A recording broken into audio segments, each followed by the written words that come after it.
O assunto que eu tenho sido inspirado esses dias para ministrar, para falar a respeito,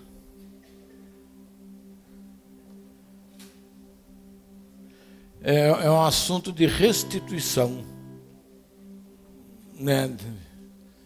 E restituição do quê? Da paternidade. Restituição, entender.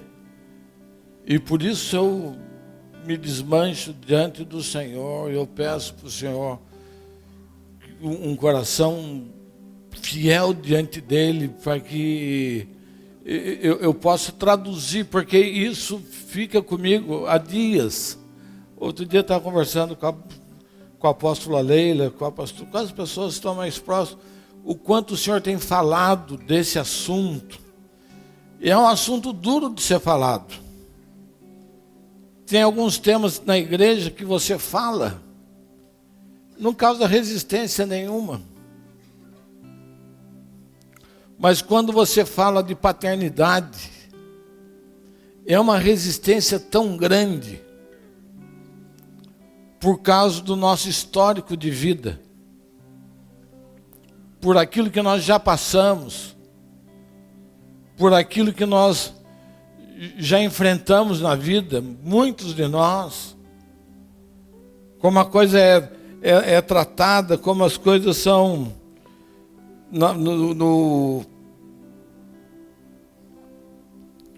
vida.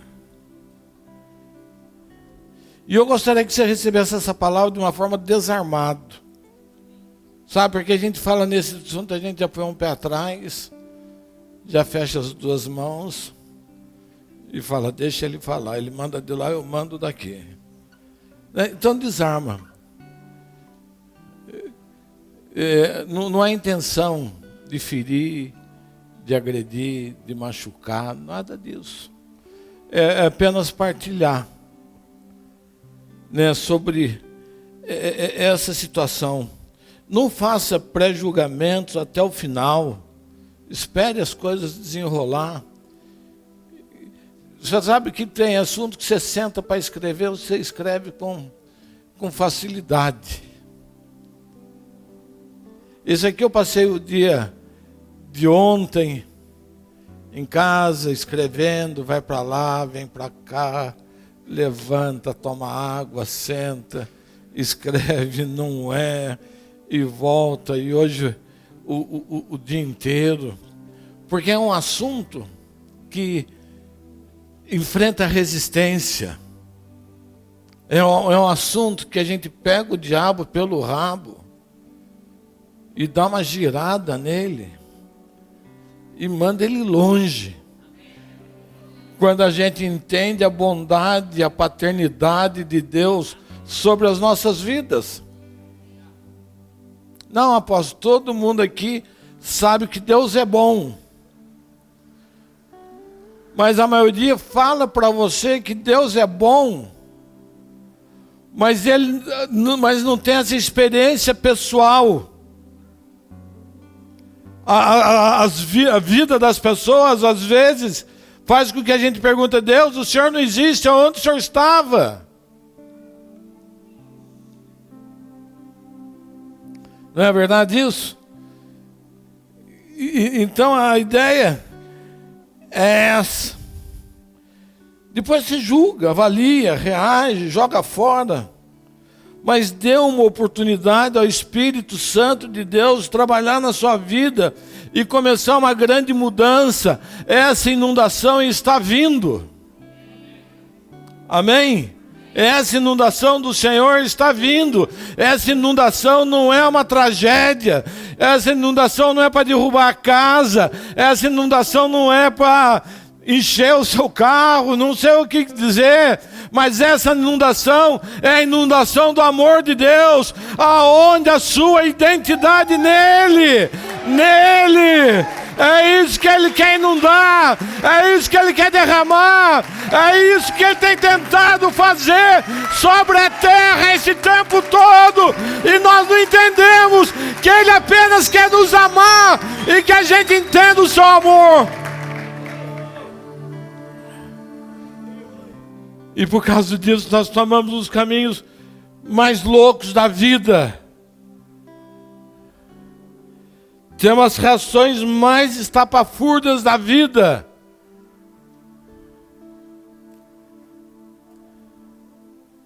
E essa mudança vai alcançar a sua vida, sua família,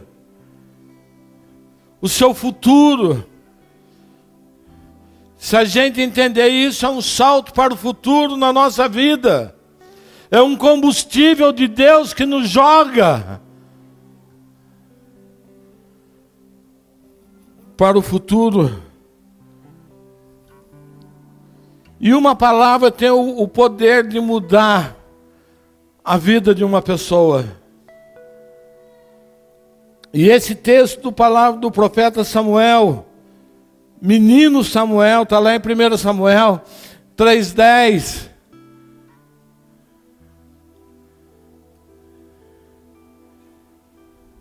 O menino Samuel deitou para dormir. E por 3 vezes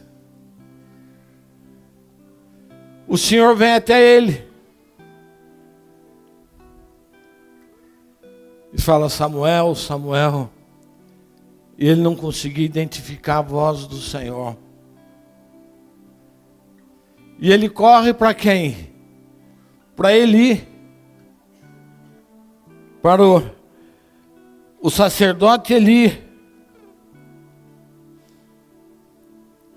E ele ensina, né? Ele era o pai espiritual de Samuel. Samuel vivia na casa com Eli. E Samuel já sacou. Falou: o Senhor quer falar com Samuel. E ele fala: Samuel, vai lá, deita. E fala que o teu servo ouve. E uma coisa tão simples, mas naquela fala que o teu servo ouve, o Senhor estava começando a produzir uma transformação poderosa na nação de Israel. Estava levantando um profeta tremendo na vida daquele menino. E assim como ele falou, Samuel fez. Ele sabia. E ele obedeceu.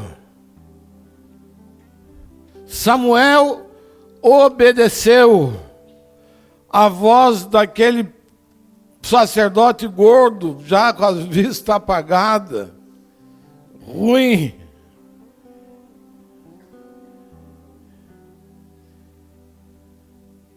E ele obedece a Samuel. Essa palavra obedecer, quem está arrepiado? Eu sei que a gente se arrepia quando fala essa palavra obedeceu. Eu posso ver os pelos daqui, ó. Eu posso olhar daqui e ver o seu cabelo ó, arrepiado. Essa palavra é terrível na nossa vida. Essa palavra obedecer, fale de qualquer coisa, mas não me fale em obedecer, porque eu sou autossuficiente. Eu não preciso obedecer ninguém. Eu sei da minha vida. Não é assim que a gente reage? Essa palavra é tremenda. São palavras interessantes, nós vamos usar hoje. Obedecer, paternidade, né? Porque a gente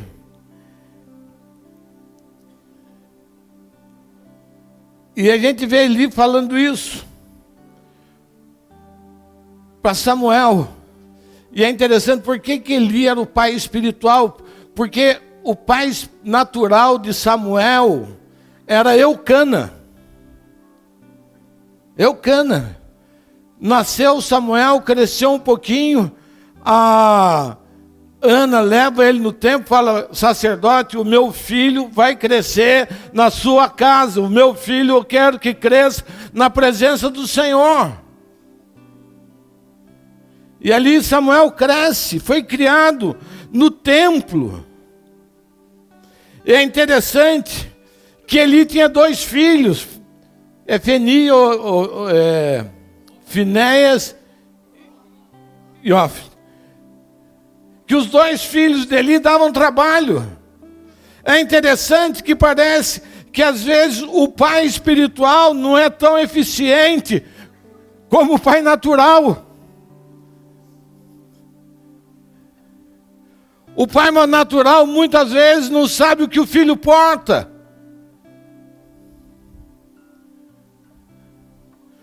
Passa a vida, dias, anos, e não entende quem é o filho que está na sua casa, na sua presença. E daí aqui o Eli, que não era bom com os filhos dele, no sentido de punir, de repreender, mas com o profeta Samuel ele foi tremendo.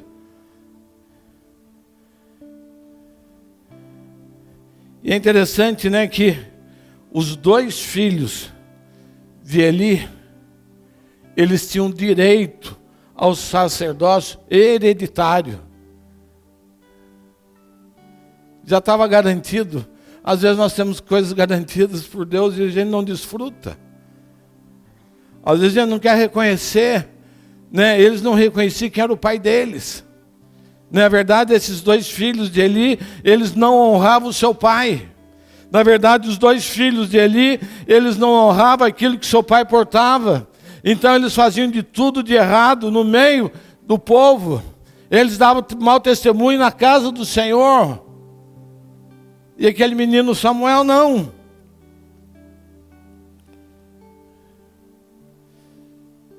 E os dois morreram.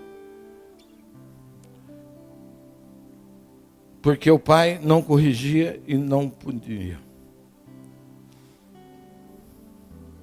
O sacerdócio profético veio sobre a vida de Samuel, porque Samuel obedeceu. Aqui a Leila diz muito, a obediência nos protege. Diga comigo, a obediência nos protege.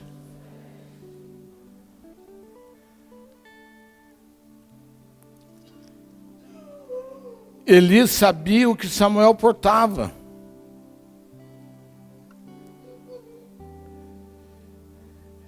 Samuel ficava no templo, e você sabe o que estava no templo?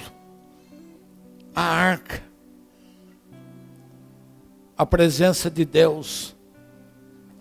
Isso fez de Samuel ser o que ele foi. Vivia no ambiente da presença de Deus. Hoje a presença de Deus está aonde? Essa casa aqui está careca de saber. Hoje a presença de Deus está aonde? Aonde? Pode responder, por favor, se não for incômodo. Está em nós. Hoje nós, papais, nós temos a presença de Deus na nossa casa, e os nossos filhos têm. O que falta é manifestar para os nossos filhos a presença de Deus, para que eles entendam, para que eu fale na minha casa, Deus é bom, como eu falei para minha filha o tempo todo, Deus é bom, Deus é tremendo, falei para o meu filho também. Porque a presença de Deus está em mim. A arca. Naquele tempo a arca representava a manifestação da presença do Filho de Deus. E essa questão até quero falar do filho que porta. E eu pedi para ele para contar esse testemunho. Nós temos aqui o profeta Paulo Ricardo.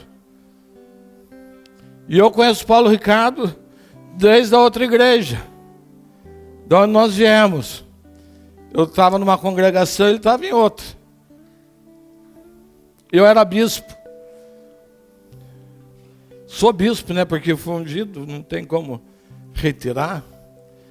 Quando precisa, eu dou umas carteiradas de bispo. Às vezes tem que assinar um documento, se for apóstolo, o pessoal fala, que é isso aí, você é maluco. É para lá, bispo, tem direito adquirido. E daí fui bispo, daí falei, olha,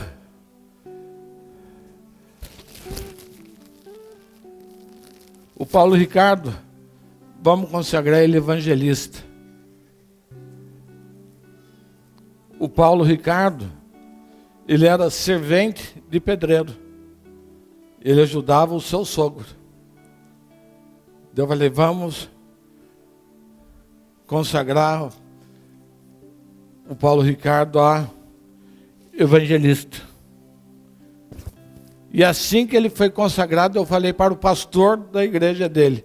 Falei, coloque o Paulo Ricardo na folha de pagamento da igreja para que ele deixe de ser servente de pedreiro.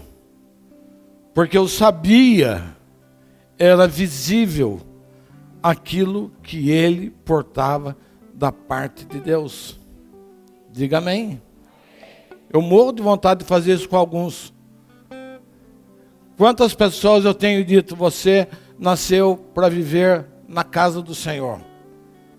Tem muita gente que está trabalhando, está ajudando, está fazendo um monte de coisa. Mas o que o Senhor chamou você, a sua vida, é para estar na casa dele o tempo todo por aquilo que você porta. E dinheiro nenhum vai preencher essas pessoas. Sucesso nenhum preenche essas pessoas que foram chamadas por Deus para esse tipo de sacerdócio interno, sacerdócio da casa. Outros são sacerdócios para o mundo. Outros são apóstolos de mercado, outros são transformadores, outros são cientistas, outros manifestam a glória de Deus nos mais diversos ambientes. Mas tem uma turma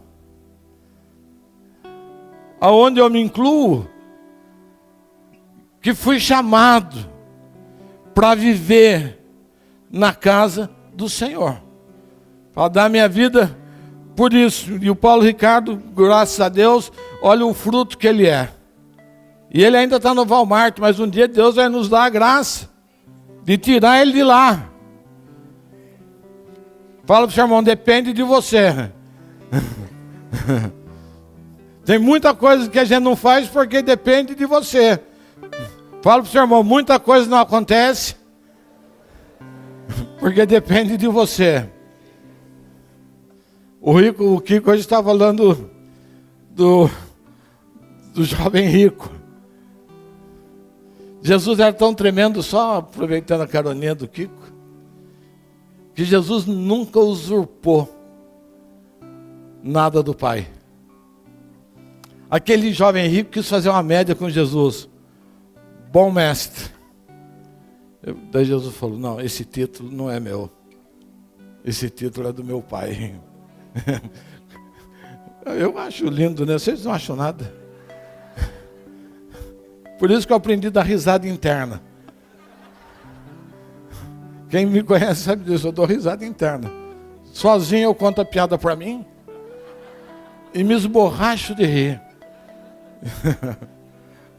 Uma vez estava no avião, ritando de chacoalhar o avião, né? Foi por causa do alfa, Jor, né? Tem alfa, ômega, e tem o alfa, Jor. E tá vendo? Tem gente que acha... E para mim foi a coisa mais engraçada do mundo. Contar essa piada para mim mesmo. Você não ia rir. E eu ri, e aquilo me fez chacoalhar o avião de tanto rir. Ficar vermelho, perder o fôlego, mas...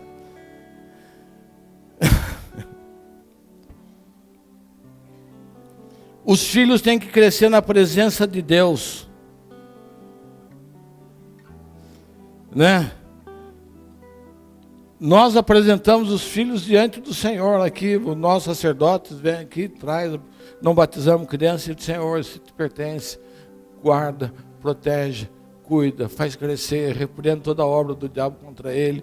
Senhor, né, porque eu sei que esse é o destino profético de cada filho que a gente apresenta diante do Senhor. Mas a presença no dia a dia é de responsabilidade dos pais. Os pais ensinam os filhos a ouvir a voz do Senhor. E quando você ouve a voz, nunca mais Samuel se confundiu com a voz do Senhor. Porque ele tem uma voz inconfundível para as nossas vidas. Eu sei quando ele fala. Você veja, hoje eu falei que estava lá vendo essa situação, ele falou, ora por cura. Daqui chega aqui a pastora Joyce. Daqui a pouco, ando mais um pouco, a Sheilinha. Olha, Deus deu esse sonho hoje. Eu ouvi, mais de um ouviu essa voz inconfundível do Senhor. Então, é responsabilidade dos pais ensinar a ouvir. Sabe por quê? Todo o sistema de governo de Deus está baseado na paternidade. Vou repetir. Todo o sistema de governo de Deus está baseado na paternidade. Eu estou falando que vocês não gostam desse assunto? Todo o sistema. Tanto que no início quem tinha? O Pai, o Filho, o Espírito Santo. Quando ele fala, vou fazer o homem, ele diz o quê? Façamos. Façamos, no plural. Se fosse só ele colocaria no singular. Façamos. Então, o céu, a estrutura, Deus organizou as coisas na forma da paternidade. Diga, eu fui criado para viver baseado na paternidade. De pelos e cabelos arrepiando de novo. Esse é o sistema de Deus. Esse é o sistema de governo de Deus. Não é outro. Não é democracia. Não é sociologia, não é socialismo, não é comunismo, não é nada disso. O sistema de governo de Deus é baseado na paternidade.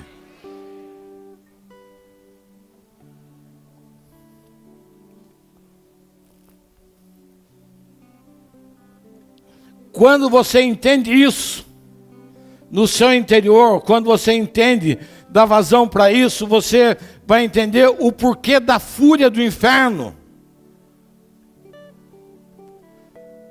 contra esse tema. Você vai entender por que o diabo trabalha tanto a questão do gênero hoje. Porque o inferno quer misturar as coisas e mudar os papéis e quer falar que menina é homem e que homem é menina. Porque o negócio dele é destruir esse sistema, essa forma de governo que Deus criou. E ele se rebela contra isso. Eu já falei isso outro dia aqui. Tem uma deputada do PT e ela fala isso, olha, nós estamos trabalhando para que haja um incesto. Qual filho gosta de ser tocado pelo seu pai? Qual filha gosta de ser abusada pelo seu pai? Quais os danos que isso causa?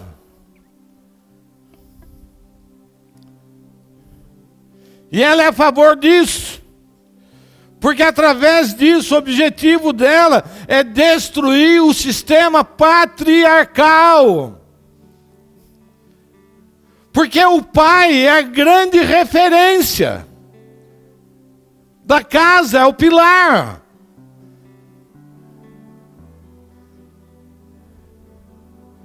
E ela defende. E quando eu destruo isso, eu destruo todo o sistema patriarcal. Se eu destruo o sistema patriarcal, eu destruo todo o sistema de patrimônio, de herança, e eu transformo a sociedade numa anarquia. Vocês percebem isso na sociedade hoje? Anarquia, que tal? Vocês acham que não é anarquia? Vocês podem responder para mim? Você acha que a sociedade hoje vive dentro de uma normalidade? Você acha que um menino tem na sua casa 2 homens, de um o pai diz, ele é sua mãe? Ou ter 2 mulheres na sua casa e falar, esta é seu pai?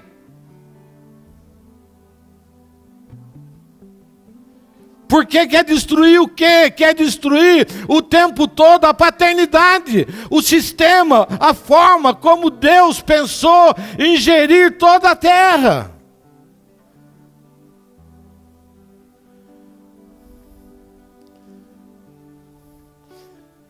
Deus criou Adão para ser pai.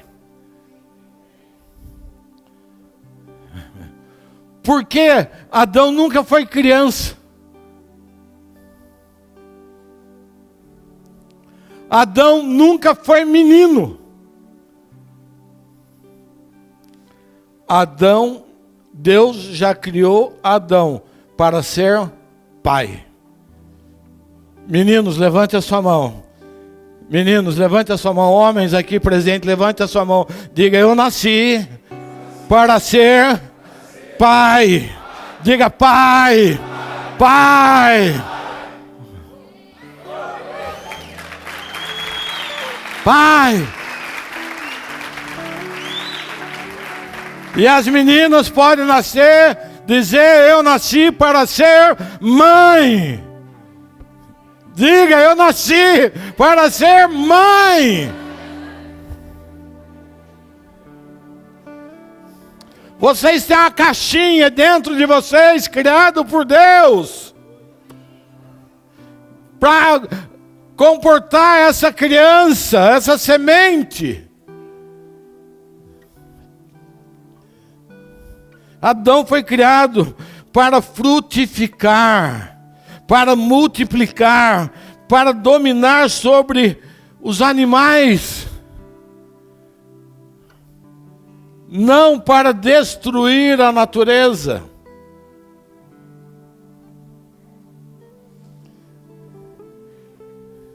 O apóstolo Cristiano falou na quinta-feira aqui, no lançamento da revista Riqueza Canalizada, que quem não recebeu vai receber hoje, ficou show de bola. Diga aleluia. Deus quer criar canais, como o Pai, Ele quer nos abençoar o tempo todo, criando canais de bênção, de prosperidade. Tomara que a gente entenda isso. Quando eu cuido da terra, eu cuido da sobrevivência das próximas gerações.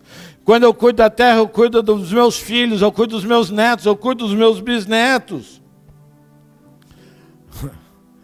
Adão veio para estender, para governar, para traduzir, para expandir o reino de Deus na terra. Diga, reino de Deus na terra. Nós precisamos entender.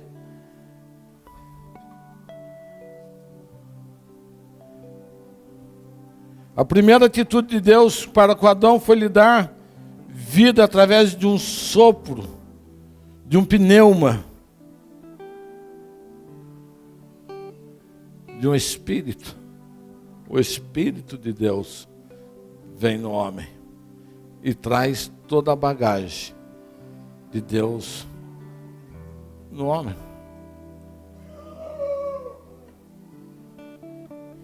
E é interessante que as pessoas não entendem isso.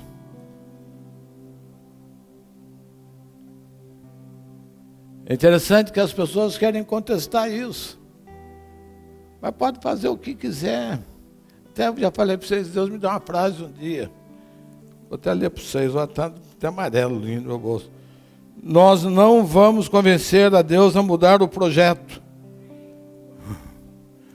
Aqui, ó, tá velhinho. Mesmo porque o projeto já está concluído.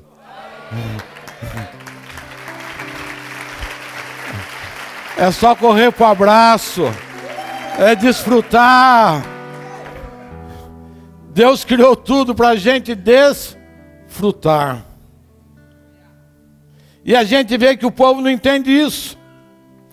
E daí quando lá Samuel de novo, o povo começa a pedir para Samuel: Samuel, nós queremos um rei. Nós não queremos um pai. Nós queremos um rei. Nós queremos, sabe o quê? Nós queremos hierarquia. Nós queremos alguém mandando na gente. E Samuel fica aborrecido. E ele fala: acho que o povo não queria mais ele. Quantos pastores se sentem assim? Quantos ministros se sentem assim? O povo não me quer mais. Mas daí o Senhor, como é tremendo, disse, 1 Samuel, capítulo 8, verso 15. Capítulo 8, verso 5. Disseram-lhe: estás velho, e teus filhos não andam nos teus caminhos. Constituí-nos agora um rei sobre nós, para que nos governe como todas as nações. Não queriam o padrão de Deus para a sua vida. Querem o padrão dos homens. Querem a lei dos homens. E daí o Senhor fala para Samuel: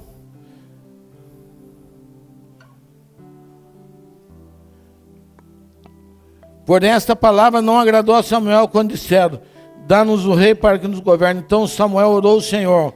E olha que tremendo que Deus tem uma visão, um conhecimento de todas as coisas. Ele diz: ouve a voz do povo em tudo que te dizem, pois não rejeito a ti, mas rejeitam a mim. Eles não estavam rejeitando a Samuel. Você não rejeita o ministro. Você não rejeita quem está te apoiando, quem está te ajudando. Você rejeita, é Deus. Você rejeita, é a forma como Deus fez as coisas. Você rejeita o projeto de Deus, da bênção de Deus para a sua vida. Era isso que estava rejeitando aquele povo. Eles rejeitavam o sistema de governo de Deus. Eles queriam uma hierarquia. Quando a igreja, por ligações com o Estado, ela perde o espírito da paternidade e dos 5 ministérios. Porque nos 5 ministérios você é levado à estatura do varão perfeito, que é Cristo. Nós não nascemos desse jeito, nós somos levados a isso, a altura máxima. Qual é a altura máxima? Qual é a sua altura máxima como cristão? Qual é? Alguém pode me dizer? Qual é a sua altura máxima? Qual o máximo? Você acha que você vai ter 1 milímetro a mais que Jesus? Não, a estatura máxima, a estatura do varão perfeito. É o pai olhando para o filho, reproduzindo o filho nos outros irmãos.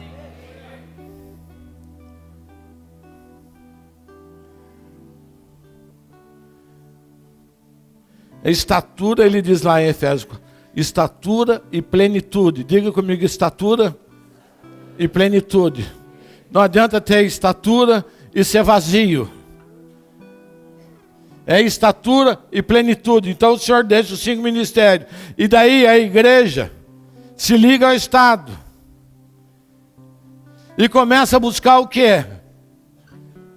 Um sistema hierárquico. Aonde o ministro é como um rei. Que eu coloco a minha cadeira aqui de espaldar mais alto do que os outros. E todos os demais do meu lado.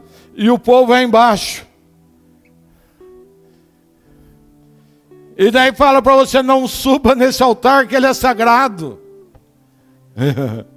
Nesse altar só pode subir eu. Só eu posso orar. Só eu posso orar por cura. Não, tudo errado. Todos nós podemos. Nós tivemos aqui esse culto aí sobre evangelismo. Todos nós podemos manifestar o Cristo ressuscitado. Basta querer, basta entender quem é o seu Pai.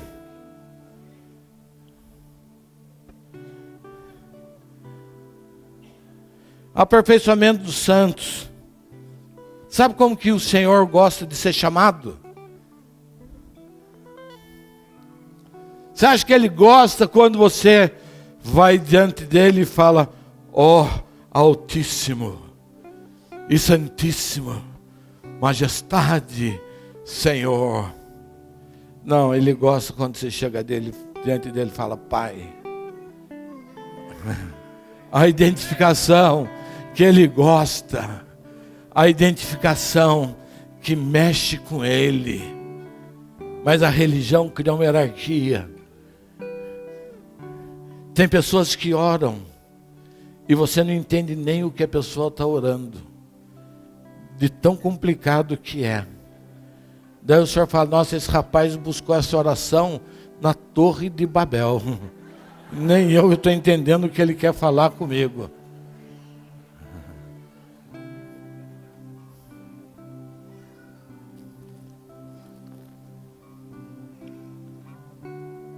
Mas nos roubaram nisso.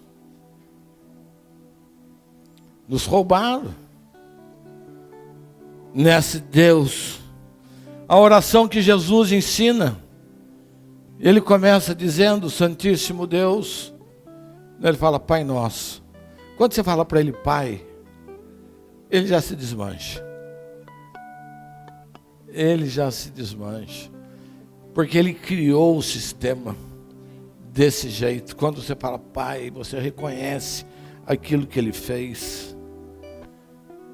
Jesus é um modelo entre o relacionamento de pai e filho.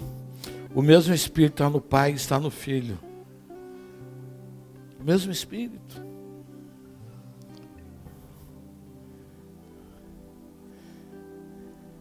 Quando você sai do sistema de hierarquia, nós temos o prazer, a alegria de que o filho seja maior. Preste atenção no que eu estou falando. Quando nós saímos do sistema de hierarquia, do formato religioso, nós temos prazer, alegria em que o filho seja maior que o pai. Diga amém. Eu estou falando isso para você. Eu estou falando que existe uma expectativa sobre a sua vida, de que você seja muito maior. Eu estou declarando sobre a sua vida que você vai alcançar níveis grandes na presença de Deus, quando você é enviado, quando você entende. Não há intenção de segurar, de bloquear, de castrar nada. É de fazer direito. Dentro do sistema. Lá em Isaías, capítulo 6, tem uma conversa entre Jesus: Pai, a quem enviarei? Jesus não fala: Pai, estou indo. Ele fala: Pai, envia-me a mim. E depois de 600 anos o Pai envia. Jesus não veio por conta própria. Você não vê Jesus em nenhum instante Ele usurpando do Pai aquilo que o Pai tinha. E você não vê em nenhum instante o Pai tomando alguma coisa de Jesus. Você não vê o Pai escondendo nada de Jesus. Você vê Jesus ressuscitando mortos com a bênção do Pai. O mesmo poder que estava no Pai estava no Filho. É esse o sistema, é esse o processo. Esse é o meio da igreja.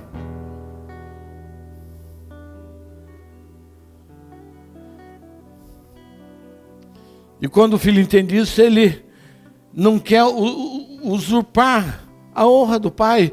Então é aquilo que hoje eu estava falando. Então, bom mestre. Não, rapaz, bom é o meu pai. Ele podia ficar com aquela honraria. Ele poderia se igualar ao pai. Ele podia pegar algo do pai para ele. Ele falou, não quero nada que é do meu pai. Toda a honra do meu pai, toda a glória do meu pai, seja dada a ele. E quando ele vê, Jesus vê que o povo que estava com ele amadurece, está lá em João 17, ele fala, Pai, a glória que o Senhor me deu, eu esparramei para eles, diga amém. A glória de Jesus veio sobre todos nós, diga amém.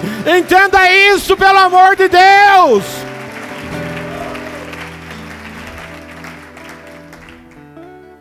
Entenda isso.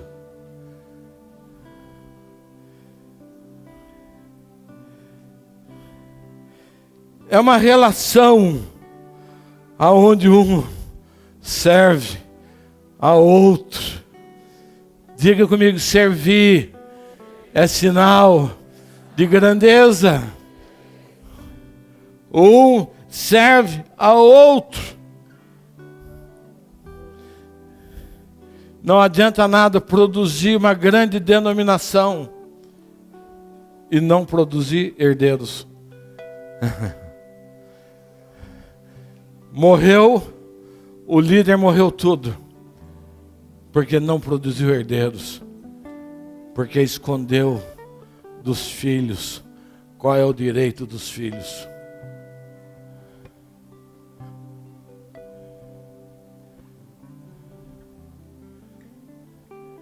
Quando se caminha em paternidade, todos têm consciência.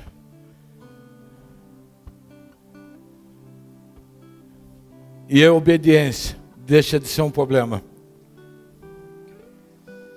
A obediência só é um problema para quem, quando você não caminha em paternidade, quando você não reconhece quem é o pai. Isso é tremendo.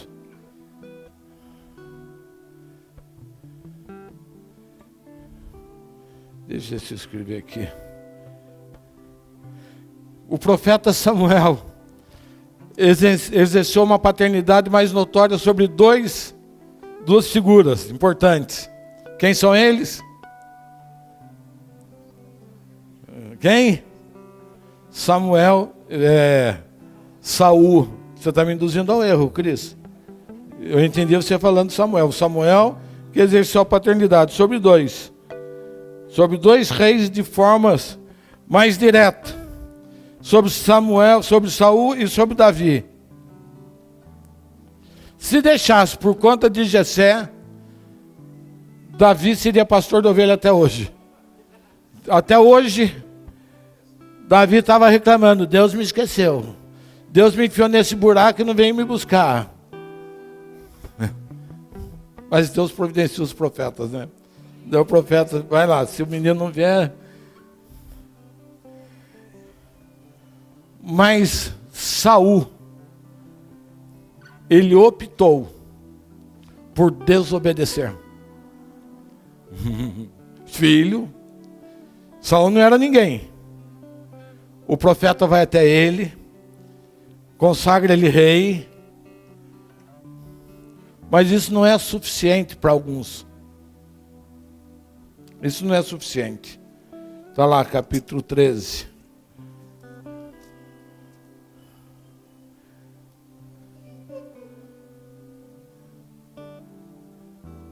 Verso 8. Não é esse capítulo. O pecado de Saul, 13, 8, está certo. Esperou 7 dias o tempo que Samuel determinou 7 dias.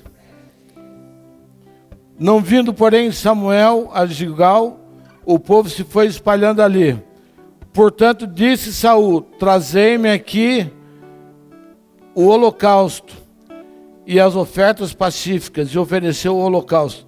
Mal havia ele acabado de oferecer o holocausto. Samuel chegou e saiu ao encontro para o saudar. Perguntou a Samuel: o que fizeste?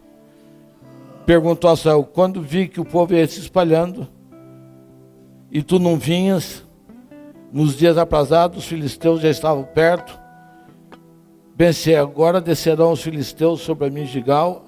Ainda não obtive a benevolência do Senhor. Assim senti-me constrangido a oferecer o holocausto.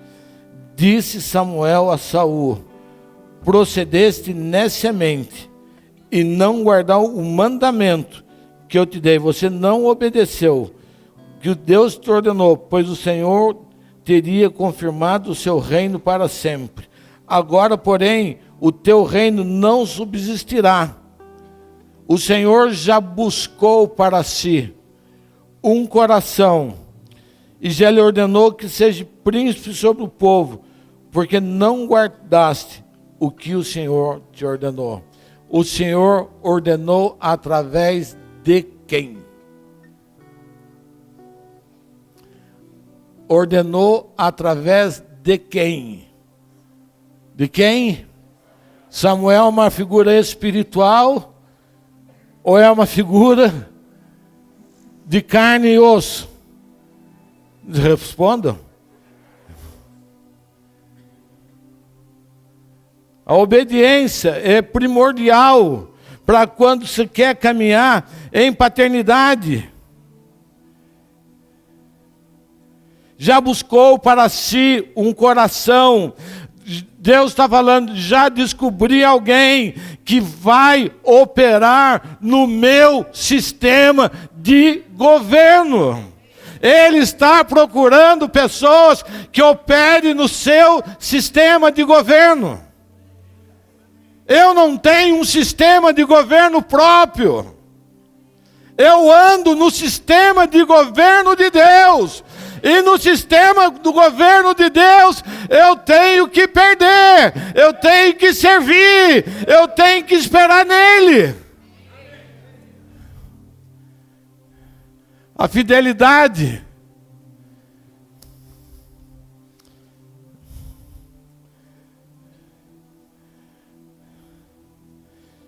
E por isso, já caminhando para o final, o Senhor nos dá um novo nascimento.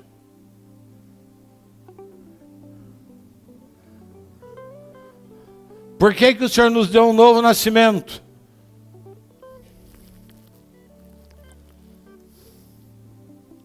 Para que Ele nos dá um novo nascimento? Para que sejamos todos filhos. Ele nos dá um novo nascimento. Todo aquele receber o meu filho deixa de ser criatura e passa a condição de filho. O novo nascimento nos dá a condição de encontro com esse Pai tremendo e poderoso. Esse novo nascimento me dá a condição de eu pegar tudo que aconteceu na minha vida até aquele dia e me livrar de tudo quanto é maldição, tudo quanto é iniquidade, tudo quanto foi ofensa, tudo quanto foi abuso, tudo quanto foi destruição contra a minha vida, toda a desgraça que fizeram contra a minha vida, que eu carregava no dia do meu novo nascimento, tudo aquilo foi resolvido.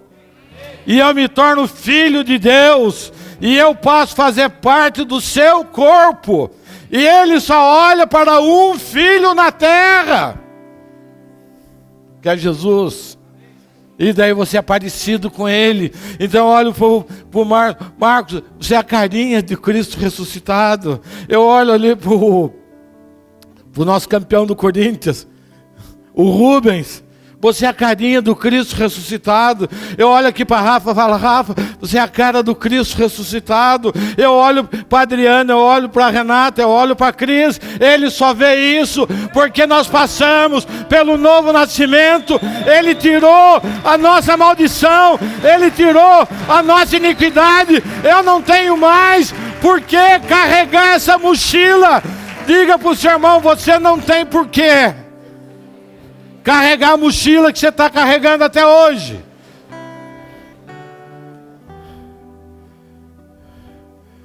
Não tem. Todo o nosso sofrimento,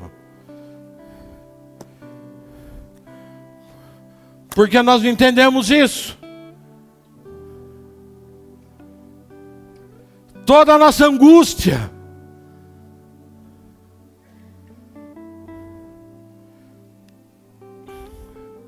as grandes marcas da nossa vida, está ligada à paternidade natural. As grandes marcas da nossa vida está ligada à paternidade natural. Quem nos rouba, quem nos abusa, quem nos abandona, quem nos deixa, quem nos humilha.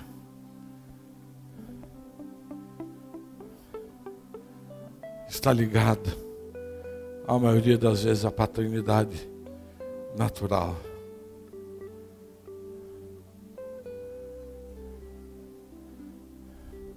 E daí, por causa dessa paternidade natural, nós achamos que Deus faz a mesma coisa. Nós achamos que Deus é capaz de nos esquecer. Nós achamos que o nosso Deus é capaz de nos abandonar. E Ele fala assim: filho, o que você precisa para que eu resolva isso? Um sacrifício? Quanto vai custar isso?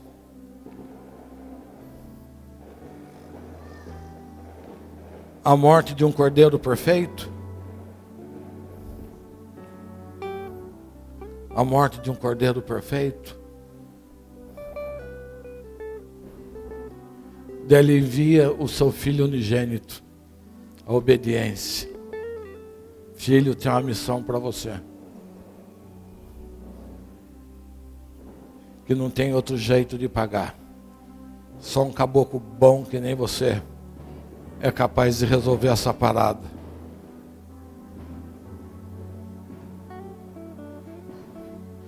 Mas o pai dela tinha falado: filho, e lá o profeta Isaías já tinha falado, a parada lá vai ser dura. Quem olhar para você não vai reconhecer a sua beleza, porque você vai estar desfigurado por causa do pecado dos homens. Por causa da desobediência dos homens, você vai sofrer. Filho, eles não vão te receber. Quando você falar então que você é meu filho, então a coisa vai ficar pior, porque eles não me querem. Mas o filho: tá bom, eu vou. E Jesus vem.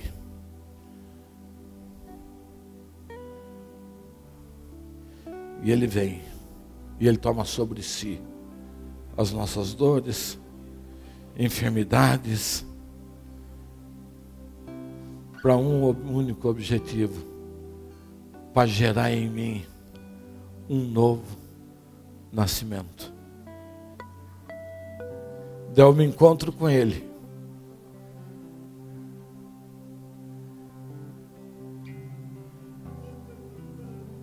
E eu morro. Falo: eu não quero mais minha vida velha. Às vezes ainda Satanás tenta me acusar. Tanta arte, tanta coisa, tanta bagunça, tanta ruindade. Eu falo: não, Satanás. O meu pai mandou o meu irmão para pagar essa conta no meu lugar. Eu não teria nunca como pagar. Era desprezível como pessoa. Mas hoje, Satanás olha bem para mim. Olha a farda que eu estou andando. Olha as divisas que eu estou. Olha de quem eu sou filho hoje. Sou filho dele, por causa do novo nascimento. E é necessário, dentro da dimensão do Espírito, perdoarmos o nosso pai natural.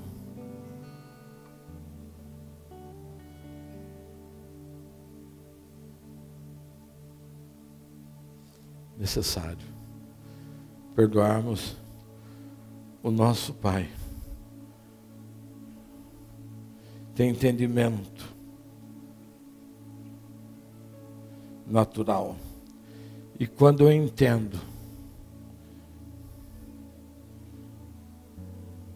que o meu pai não é Deus e falhou, quando eu entendo que ele é igual a mim, porque muitas vezes os filhos que passaram por isso pelos pais fazem a mesma coisa com seus filhos. O mesmo nível de ruindade, o mesmo nível de falta de informação, o mesmo nível de tudo isso.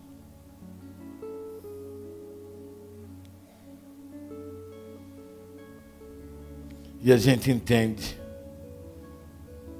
que o nosso pai natural falhou, mas ele não é Deus.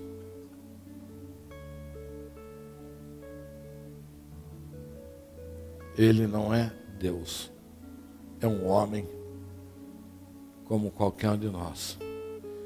E daí a gente faz uma secção, um corte. A gente separa essas duas figuras. O nosso pai do céu e do nosso pai natural. E nós entendemos que o nosso pai verdadeiro é o pai que nos enviou, que nos gerou antes da fundação do mundo e usou o nosso pai natural apenas para nos trazer à terra, para manifestar o propósito de Deus. E a gente começa uma nova caminhada na vida, já mais na dimensão antiga. Lá Paulo, quando escreve a igreja de Éfeso, no capítulo 4,